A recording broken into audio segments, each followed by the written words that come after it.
Good evening class 11। आज हम लोग क्लास 11 की फिजिक्स स्टार्ट कर रहे हैं।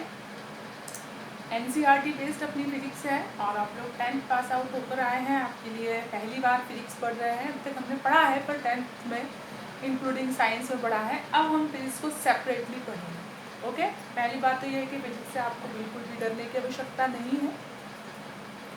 देन इसमें बस आप ये मान लीजिए आपने छोटा सा पोर्शन जो पढ़ा था, अब उसका हमें बहुत लार्ज और बहुत ही डीपली पढ़ना है। तो इसके लिए मैं आपको इसका इंट्रो दे देती हूँ। एक बात और मैं बोलना चाह रही हूँ आपसे, अगर आप लोगों के पास इस तरह नवोद की आप कोई बुक अरेंज कर लें, नवोद प्रकाशन की, ये मैं पढ़ाती हूँ। आप लोग चाहे प्रबोध की जो भी बुक आपको जो भी एडिशन इजीली मिल जाए, जिस बच्चे को नहीं ले सकता है वो सेकंड हैंड ले सकता है, नो प्रॉब्लम। और जो ले ही नहीं सकता, जिसके पास अरेंज नहीं हो रही है, नो प्रॉब्लम, वो मेरे वीडियो से पढ़ सकता है। आप स्क्रीनशॉट लेते जाइए, देन प्रॉपरली नोट डाउन कर दीजिए, तो आपको कोई प्रॉब्लम नहीं आएगा और मैं आपको बहुत ही ईजीली तरीके से पूरा सिलेबस कंप्लीट करूँ। बट आपको मुझे फॉलो करना है। ओके, मेरा नाम है दीपमाला शर्मा। अब मैं आपको इसका इंट्रो देती हूँ कि हमें कितने चैप्टर्स हैं और कितने चैप्टर्स को कितने मार्क्स में डिवाइड किया गया है। ओके, फर्स्ट यूनिट है physical world and measurement, second unit है काइनेडायनेमिक्स, थर्ड यूनिट है laws of motion, fourth unit है work energy and power, fifth unit है motion of system particles and rigid body, six unit है gravitation, seventh unit है properties of love matters, eight unit है kinetic theory, ninth unit है thermodynamics, 10th unit है oscillation and waves. देखिए ऐसे divide किया गया है इनमें, फर्स्ट, सेकेंड एंड थर्ड, ये तीनों यूनिट मिलकर हमें 23 मार्क्स की आएंगी। क्या आएंगी? 23 की। अब इसमें जो भी नंबर्स की मार्किंग होगी वो मैं आपको आगे बताती जाऊँ। नंबर्स की मार्किंग मीन्स इसमें से 4 नंबर का आएगा, इसमें से 5 का आएगा, ये आपको मैं आगे बता दूँ।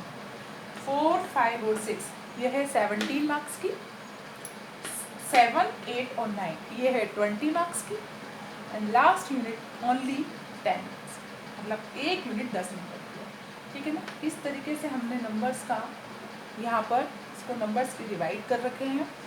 अब हम यहाँ पर फर्स्ट यूनिट से स्टार्ट करेंगे, फिजिकल वर्ल्ड। ठीक, मैं आपको पहला चैप्टर पढ़ाने जा रही हूँ, फिजिकल वर्ल्ड। अब आप एक बात का ध्यान रखिए, एक यूनिट में कई सारे सब टॉपिक्स हैं, बहुत सारे सब टॉपिक्स हैं, तो हम उनके सभी सब टॉपिक्स, मेरे सारे सब टॉपिक्स के नेम यहाँ नहीं दिए हैं, आपको यूनिट वाइज में नाम लिखूँगी, आपको क्लियर हो जाएगा कि मैम क्या पढ़ा। क्लियर है ना? तो हम आज शुरू करेंगे फिजिकल वर्ल्ड। ठीक है ना? तो फिजिकल वर्ल्ड के लिए हम क्या करेंगे,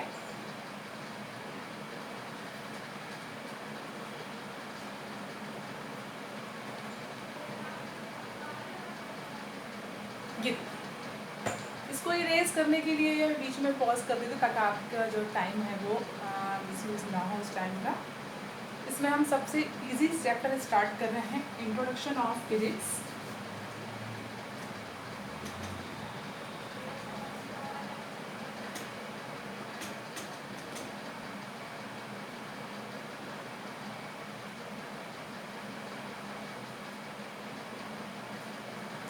इसमें सबसे पहला क्वेश्चन बनता है जो कि हम सबको अच्छी तरीके से पता है, व्हाट इज द साइंस। देखिए क्या है, ये पूरा चैप्टर थ्योरी बेस्ड है। मैं ऐसा करूँगी, आपको टॉपिक वाइज समझाती जा रही हूँ। ये सारे टॉपिक्स में क्लियर कर करके आपको बुक में सभी के एक एक पेज का आपको मैं आप समझाती जाऊँगी और आप लोग फटाफट उसका स्क्रीनशॉट लेते जाइएगा, तभी आपके आंसर्स बनेंगे। क्योंकि वीडियो में मैं आपको डिक्टेट कर नहीं सकती हूँ, तो पूरा थ्योरिकल में यहाँ पर अगर आपको नोट डाउन कराऊँगी तो काफ़ी सारा टाइम वेस्ट होगा। तो जैसे ही मैं आपको ये समझा दूँगी, समझाने के बाद में सब आपको बुक में, ठीक है, मैं बुक में आपको यहाँ पर दिखाऊंगी, आप उसके स्क्रीनशॉट ले लीजिएगा और आपको ये भी पता चलेगा कि हमको कहाँ से कहाँ तक का आंसर नोट डाउन करना है। क्लियर है ना? What is the science. अब आप लोग मुझे ये सब बताएंगे कि साइंस किसे बोलते हैं। कैसे बताएंगे? ऑनलाइन है, मैं उनसे पूछ ही नहीं सकती हूँ। यह बहुत अच्छा हुआ बच्चों के लिए, पढ़ना है तो पढ़ो, है ना? ठीक है, कोई बात नहीं। साइंस क्या है? साइंस हमारे चारों तरफ जितनी भी घटनाएं हो रही हैं, भौतिक हो, रासायनिक हो, प्राकृतिक हो, मानव द्वारा की हुई हो, ह्यूमन मेड हो, उन सबके बारे में सीक्वेंटली नॉलेज गेन करना या इसके बारे में जानकारी प्राप्त करना क्या कहलाता है? साइंस। मम्मा यार आज आपने ये बनाया तो ये कैसे बनाया होगा, कितना टेम्परेचर रखा होगा, कितना टेम्परेचर नहीं रखा होगा, ये फ़ैन ऑन है तो ये कैसे ऑन है, एसी चल रहा है तो एसी कैसे चल रहा होगा, इसमें कौन सी मशीन्स चलती हैं, है ना। तो जितनी भी चीज़ों के बारे में जानकारी हमको निकालना है, वह जानकारी हमको व्यवस्थित सीक्वेंसली उसके बारे में ज्ञान प्राप्त करना साइंस कहलाता है। ये मैंने आपको अपनी भाषा में बिल्कुल अच्छी तरीके से समझा। इसकी एक्यूरेट डेफिनेशन में आप बुक से डायरेक्ट नोट डाउन करवाऊँ। क्लियर है? ये तो हो गई बात साइंस। साइंस की कुछ ब्रांचेस होती हैं, तो होती है ना, साइंस की काफ़ी सारी ब्रांचेस होती हैं। अब साइंस की इस ब्रांच में से हमको पढ़ना है फिजिक्स। क्या पढ़ना है? फिजिक्स। अब बताइए व्हाट इज द फिजिक्स? क्या पूछना है उनको? What is the physics? ठीक है ना। फिजिक्स क्या होती है? सबसे पहले तो इन्होंने बोला है कि फिजिक्स जो है वो फ्यूजिस वर्ड से बनाया गया। कौन से वर्ड से बनाया गया? ग्रीक कंट्री के फ्यूजिस, एक कोई फ्यूजिस वर्ड, उसको इनोवेट करा और किया तो वो अपनी लैंग्वेज में हम उसे क्या बोलने लगे? फिजिक्स। हमारे आसपास जितनी भी भौतिक घटनाएं होती हैं, भौतिक घटनाएं तो आप समझ रहे हैं ना, जितने भी आपके फिजिक्स से रिलेटेड चीज़ें होती हैं उनके बारे में जानकारी प्राप्त करना। जैसे कि मैं आपको ये बताती हूँ, physics is a branch of science which deals with the study of basic law of nature. Physics एक ऐसी ब्रांच है जो हमारी नेचर में होने वाली सभी बेसिक लॉज के बारे में हमको जानकारी दे या हम उनके बारे में स्टडी करें। सीधी सी बात है, जितनी भी आसपास जितनी भी फिजिकल फिनोमिनन हो रहे हैं, जितनी भी भौतिक घटनाएं हो रही है, उनके बारे में स्टडी करना या जानकारी निकालना। साइंटिस्ट तो जानकारी निकाल रहे हैं, यानी वो फिजिक्स पढ़ रहे हैं, हमको फिजिक्स इंट्रोडक्शन हो रहा है। आज हमने साइंटिस्ट बनने की शुरुआत की है, ओके। तो हम फिजिक्स पढ़ने की शुरुआत कर रहे हैं। अब हम फिजिक्स चारों तरफ खोजें, पंखा कैसे चलता है, एसी कैसे चलता है, ये नई मशीन, नई टेक्नोलॉजी में ऑनलाइन में जाने कौन कौन सी चीज़ें, इंस्ट्रूमेंट आ रहे हैं, इन सब के बारे में दिमाग चला, यानी हम अब फिजिक्स पढ़ने जा रहे हैं, ओके। तो फिजिक्स की डेफिनेशन होती है कि साइंस की वह ब्रांच या साइंस द्वारा एक ऐसी ब्रांच निकाली गई है जिसमें जितनी भी फिजिकल फिनोमिनन होती हैं उनके बारे में एक जानकारी प्राप्त करना या उसकी स्टडी करना क्या कहलाती है? ये मैं सब आपको बुक में दिखाऊंगी, सिर्फ मैं आपको क्लियर करती हूँ, ओके। अब इनका ये कहना है कि फिजिक्स में ब्रांचेस ऑफ फिजिक्स, राइटिंग पे ध्यान ना देना, बहुत खराब है, ignore, okay. Branches of physics. अब ये कहना है कि ब्रांचेस, चलिए ब्रांचेस ऑफ फिजिक्स की हम बहुत बात करेंगे, इसकी बात हम बाद में करेंगे। पहले हम फिजिक्स में पढ़ेंगे क्या क्या, फिजिक्स में हम पढ़ेंगे क्या क्या। तब इनका ये कहना है फिजिक्स में हम पढ़ेंगे मैटर। याद आ रहा है कुछ? व्हाट इज द मैटर, 6 से पढ़ते हैं, है ना। फिजिक्स में हम सबसे पहले ब्रांचेस की बात नहीं करेंगे, पहले हम ये बताएंगे फिजिक्स में शुरुआत कहाँ से करनी है। तो शुरुआत करनी है मैटर, ओके। अब मुझे बताइए what is the matter. What is the matter? हर वो थिंग जिसमें वेट होता है और जो अपना स्पेस ऑक्यूपाइज करती है, स्थान घेरती है, क्या कहलाती है? मैटर। ये बोर्ड क्या है? मैटर। ये मार्कर क्या है? Matter, okay. पानी क्या है? मैटर। हर वो चीज़ जिसका वेट होता है और जो एक ऑक्यूपाइज स्पेस इसके पास होता है या जो स्थान घेरती है, वो क्या कहलाता है? मैटर। इसकी एक्यूरेट डेफिनेशन मैं आपको, मैं बोर्ड पर काफ़ी सारा लिखूंगी तो बहुत टाइम वेस्ट होगा, आप इसको समझते चलिए और बुक में देखते चलिए, ओके। तो हर वो चीज़, डेफिनेशन सुनिए इसकी। It is the something that has मास, जिसका मास होना चाहिए। वेट का मतलब क्या बोला मैंने आपसे, ये कहते हैं हर वो चीज़ जिसका कोई मास हो और वो क्या करती हो, स्थान घेरती हो, क्या कहलाती है, मैटर। अभी मुझे बताइए कि मैटर कितने टाइप के होते हैं। व्हाट टाइप्स ऑफ मैटर, ये बहुत ही मैं आपको एकदम इजी जो हमने शुरुआत से पढ़ा है वो बता रही हूँ। सॉलिड, याद आ रहा है जो हमने 6th 7th में पढ़ा है। आज आप पहली क्लास है, पहली क्लास में आप डर ना जाओ फिजिक्स में, इसलिए बहुत इजी तरीके से कूल डाउन जो हमने पढ़ा है वही है, कोई नई चीज़ नहीं है। लिक्विड, गैस, याद आया क्या? मैटर को हमने 3 टाइप्स में डिवाइड किया, सॉलिड, लिक्विड, गैस। अब ये मुझे आपको बताने की आवश्यकता ही नहीं होना चाहिए, बट आज इंट्रो क्लास है, ये हमारे फर्स्ट चैप्टर का पहला टॉपिक है, इसलिए मुझे ये आपको बताना होगा। सॉलिड किसे कहते हैं? अब ये चीज़ अगर मैं आपसे बोलूँगी सॉलिड की डेफिनेशन में आपको बता दूँ तो आप लोग तो मैम ये क्या पढ़ा रहे हैं, बट ये अपना टॉपिक है इसलिए मैं आपको बता रही हूँ। ये एक ऐसा सब्सटेंस है, सॉलिड एक ऐसा सब्सटेंस है जिसका एक फाइनाइट शेप होता है। दिस इज द सॉलिड, इसका एक फाइनाइट शेप होता है और वॉल्यूम भी होती है, जिसका फाइनाइट शेप हो और फाइनाइट वॉल्यूम हो। It is called the solid, जिसके मॉलिक्यूल्स एक दूसरे से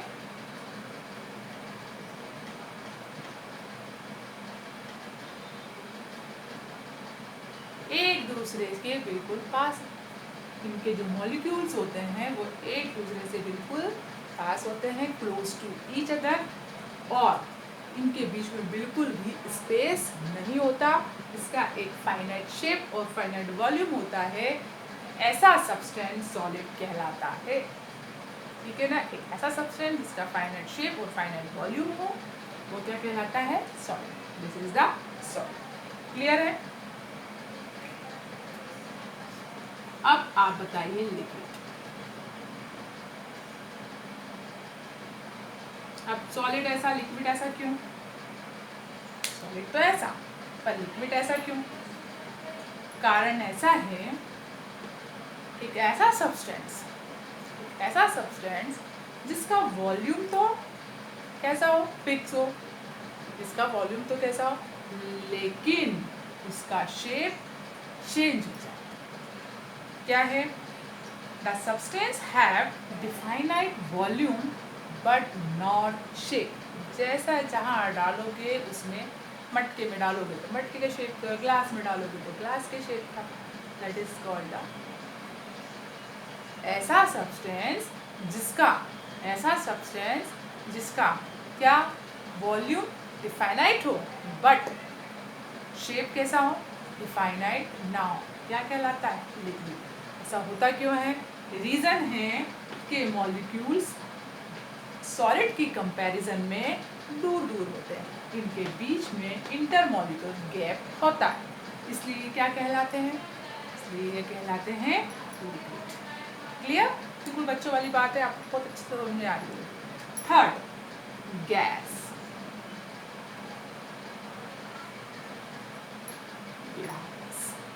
एक ऐसा सब्सटेंस जिसका ना तो वॉल्यूम और ना ही शेप, दोनों ही डिफाइनाइट नहीं होता। This substance, this volume or shape are not definite is called gas. Clear है? इसके मॉलिक्यूल्स लिक्विड की कंपैरिजन में बहुत दूर दूर, इनका इंटरमॉलिक्यूलर गैप बहुत बड़ा बड़ा, इनको हम क्या निग्लिजिबल कर सकते हैं। इट मीन्स ये विजिबल नहीं होते, हम अपनी आंखों से इनको नहीं देख सकते। क्या इसको किसी ने आंखों से देखा है? नहीं। इसको हम देख सकते हैं, इसको आप मुट्ठी में नहीं उठा सकते, इसको हम उठा सकते हैं।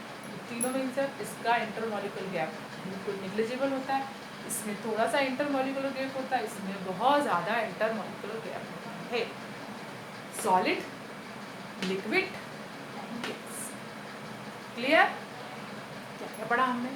What is the science, definition में भी बताऊंगी आपको, लिखी हुई है, समझा दिया है मैंने कि हमारे चारों तरफ होने वाली सभी जितनी भी फिनोमिनन, जितनी भी घटनाएं, उनके बारे में सीक्वेंसली स्टडी करना साइंस कहलाता है। और हमारे चारों तरफ होने वाली सभी फिजिकल फिनोमिनन के बारे में नॉलेज गेन करना या स्टडी करना वो फिजिक्स कहलाता है। फिजिक्स में हम क्या पढ़ते हैं? फिजिक्स में हम मैटर पढ़ते हैं। मैटर में क्या टाइप्स होते हैं? मैटर के 3 टाइप्स होते हैं, सॉलिड, लिक्विड, गैस। सॉलिड क्या होता है पता है, दोनों डिफाइनाइट, एक डिफाइनाइट एक डिफाइनाइट नहीं, और इसमें दोनों डिफाइनाइट। क्लियर? तीनों चीज़ें एकदम क्लियर हैं, सॉलिड, लिक्विड एंड गैस। ठीक है, अब हम इसमें नेक्स्ट चीज़ पढ़ेंगे। फिजिक्स में बात हो रही है अभी हमने ब्रांचेस ऑफ फिजिक्स बोली थी, वो तो भी आई नहीं है। फिजिक्स में हम क्या क्या पढ़ते हैं? एक तो पढ़ते हैं हम मैटर, एक चीज़ और पढ़ते हैं हम फिजिक्स में,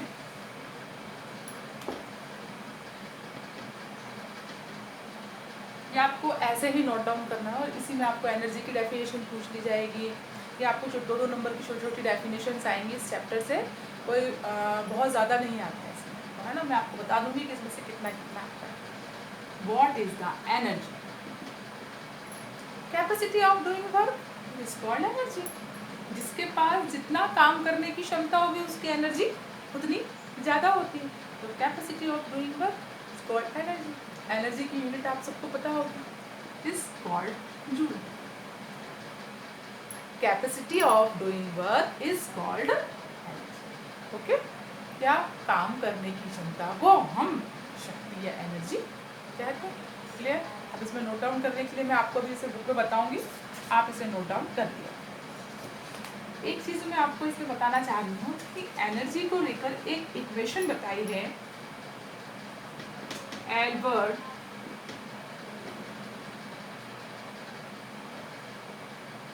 आइंस्टीन ने, E is equal to mc²। इस रिलेशन को कभी मत भूलना, इस रिलेशन को कभी मत भूलना। E is equal to mc², इसको हम बोलते हैं आइंस्टीन, क्योंकि आइंस्टीन ने दिया इसलिए इसका नाम आइंस्टीन पड़ गया। Einstein's mass and energy relation. Einstein ने दिया इसलिए Einstein mass and energy relation. Einstein ने हमें एक रिलेशन दिया, इसको बोला E is equal to mc²। कैसे आया एनर्जी? आइंस्टीन कहता है energy is directly proportional to the square of light speed. Energy is directly proportional to the square of speed of light. c is the speed of light. ठीक, जब भी proportional का sign हटाते हैं, आप लोगों ने 10th में पढ़ा होगा, इसको हटाने के लिए हमें क्या लगाना पड़ता है? इक्वल लगाना पड़ता है। यदि हम यहाँ पर इक्वल का साइन लगाते हैं तो हमें एक कांस्टेंट प्रॉपर्टी यहाँ पर लगानी है, तो उसकी जगह हमने क्या लगा दिया? और c² वैसे का। ये कहाँ से आया वो मैंने आपको बताया, इसे नोट डाउन नहीं करना है। ओके, तो E is equal to mc²। E is the energy, m is the mass and c is the speed of light. E is the energy, m is the mass and c is the speed of light. ये हमको energy, अगर what is the energy को पूछते तो आपसे इतना सा नहीं लिखेंगे 10th की तरह की capacity of doing work is called the energy and it is ऐसा यूनिट इज जूल। वो हो गया, वो 10th में चले। अब आपको पूरा एल्बर्ट आइंस्टीन का इक्वेशन लिख कर आना पड़ेगा। आपको ये बताना पड़ेगा कि एल्बर्ट आइंस्टीन ने हमें एक इक्वेशन दी है और उस इक्वेशन का नाम है Einstein mass and energy relation. Mass and energy relation और रिलेशन है E is equal to mc²। मैं अभी बोर्ड पर आपको इतना वीडियो भेज रही हूँ, इसके बाद में आपको हो सकता है ये वीडियो मुझसे कट हो जाए, और इसके बाद मैं अगला एक और वीडियो भेजती हूँ जिसमें मैं आपको बुक की सारी जितनी भी चीज़ें हैं, कहाँ से कहाँ तक आपको क्वेश्चन नोट डाउन करना है, ये मैं आपको बताती हूँ। तो आप इसको साथ साथ नोट डाउन करते जाइए, मैं आपको वहाँ पर डिस्क्राइब भी करती हूँ। सो सबसे पहले तो आप स्क्रीनशॉट लेते जाइएगा और मैंने जो सिलेबस बताया उसका स्क्रीनशॉट भी आप लोग ले लीजिएगा। और स्क्रीनशॉट के बाद आप इसमें नेक्स्ट मैं जो आपको वीडियो बताती हूँ वो डायरेक्ट बुक से बताऊंगी, वो आप बुक से टिक लगाते जाइए या स्क्रीनशॉट लेकर उसको नोट डाउन करते जाइए। ओके।